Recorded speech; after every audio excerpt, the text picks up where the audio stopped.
কি ইফতার দিচ্ছেন আমরা তাদের কাছ থেকে জানবো এবং আপনাদেরকে জানাবো। সবাই সঙ্গেই থাকুন।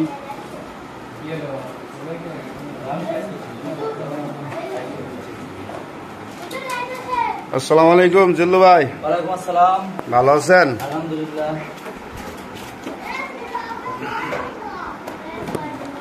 ভাই কি ইফতারি দিচ্ছেন? ভাই আজকে বিরিয়ানির ব্যবস্থা করা হয়েছে। প্রত্যেক বছর যেমন বিরিয়ানি দেওয়া হয়, আজকে একটু ভিন্ন। আজকে আমরা বিরিয়ানির ব্যবস্থা করছি। এটা প্রতি বছরের ন্যায় আপনারা বিরিয়ানি দেন, তাই তো? হ্যাঁ, প্রতি বছর 27 রমজানে আমাদের উত্তর যুব কমিটি থেকে এটা করা হয়। মানে প্রবাসী ভাইদের অত্যন্ত সহযোগিতা আমরা এটা অতি সফল হই। এই কারণে আমরা তাদের অনেক কাজ করুন।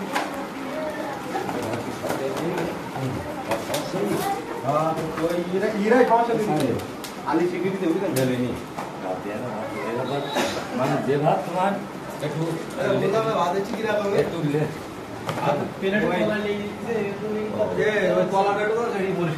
যে ভাত একটু লেন্দি করে দেওয়া হয় সে ভাতটা সত্য না মাটি হয়।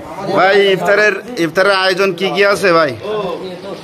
এটা হচ্ছে আমাদের পূর্বপাড়া মসজিদ এবং মাদ্রাসার উদ্যোগে আমাদের একটা যুবক কমিটি আছে। এই যুবক কমিটির উদ্যোগে প্রত্যেক রমজানের 27 রোজায় এটা আমাদের বড় ভাইরাও ফিরিয়েছে, এখন বর্তমানে আমরাও করতেছি। মানে এটা আপনাদের অতীতেও ছিল? হ্যাঁ, অতীতে এটা আমাদের বড় ভাইরা ফিরিয়েছে, এখন বর্তমানে আমরা করতেছি। এটা হয়তো আস্তে আস্তে বাজেট আমাদের বাড়ছে। যেরকম বিগত বছর গোশের পরিমাণ একটু কম ছিল, এবার দেখা যাচ্ছে প্রায় 30-35 কেজি মাংস আছে। আপনার দেখা যাচ্ছে যে এই কতবার তিহারি দিচ্ছি, এবার দিচ্ছি বিরিয়ানি দিচ্ছি, দেখা যাচ্ছে পিস মাংস আছে, ডিম আছে। আর আমাদের সার্বিক সহযোগিতা করে আমাদের দেখা যাচ্ছে প্রবাসী কিছু ভাইরা আছে। এই প্রবাসী ভাইরাই মনে করেন যে আমাদের এই মানে আয়ের উৎস। এবং এর থেকে আমাদের দেখা যাচ্ছে কোনোবার হয়তো অর্থনৈতিক সংকট পড়ে, কোনোবার একটু ডিপোজিট বাড়ে। সেক্ষেত্রে দেখা যাচ্ছে যে টাকাগুলো বাড়ে সেগুলো আমরা হাফিজিখানার উন্নয়নমূলক কাজে ব্যবহার করি, বিভিন্ন উন্নয়নমূলক কাজে।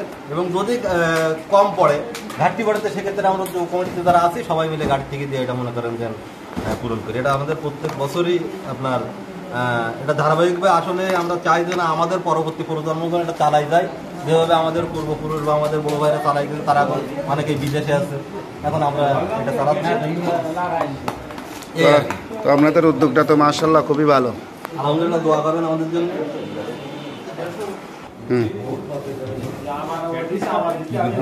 আপনারা সবাই আমাদের জন্য দোয়া করবেন এবং আমাদের এই হেফজখানা আছে, এখানে আসলে খুব উন্নত মানের শিক্ষা দান করা হয়।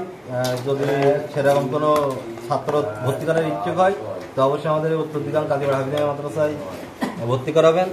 এবং যদি কেউ কোনো ধরনের সহযোগিতা করার মনস্কতা থাকে তো একটু আমাদের এই মাদ্রাসার দিকে আপনারা সবাই একটু দৃষ্টি রাখবেন, একটু সুদৃষ্টি রাখবেন। আহ্বান আপনাদের কাছে থাকলো।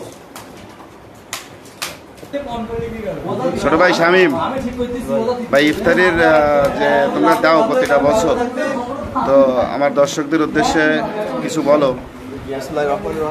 আসসালামু আলাইকুম। আপনারা জানেন গতবারও দেখছেন যে আমাদের এই যুব কমিটির যে ইফতারি প্রত্যেকবারই আমরা দিয়ে থাকি। এই ইফতারিটা দিয়ে থাকি আসলে এখানে আমাদের অনেক স্থানীয় ভাইরা আসে, আমাদের সমবয়সী, আমাদের বড় ভাই, তাদের মতামত নিয়ে আমরা দিয়ে থাকি। আর ইফতারি করতে গিয়ে যে খরচ হয় সেটা অধিকাংশ দেখা যাচ্ছে 3-2 আমরা বিদেশ থেকে পাই, অর্থাৎ প্রবাস থেকে পাই। আমাদের যারা বড় ভাই, আমাদের সমবয়সী যারা আসে তাদের এখান থেকে আমরা এই আয়টা পাই। আর আমাদের এখানে কিছু যুবক ভাইরা আছে, তারা মিলে আমরা ইফতারিতে দিয়ে থাকি। তো প্রত্যেক বছর ইফতারিতে দিই এবং আমাদের ইচ্ছা আছে যে ইফতারি আমরা যতদিন থাকি আর কি যতদিন ইফতারিতে দেওয়ার। তো সবাই দোয়া করবেন আমাদের জন্য, আমরা যেন প্রত্যেক বছর 27 রমজানে ইফতারিতে দিতে পারি।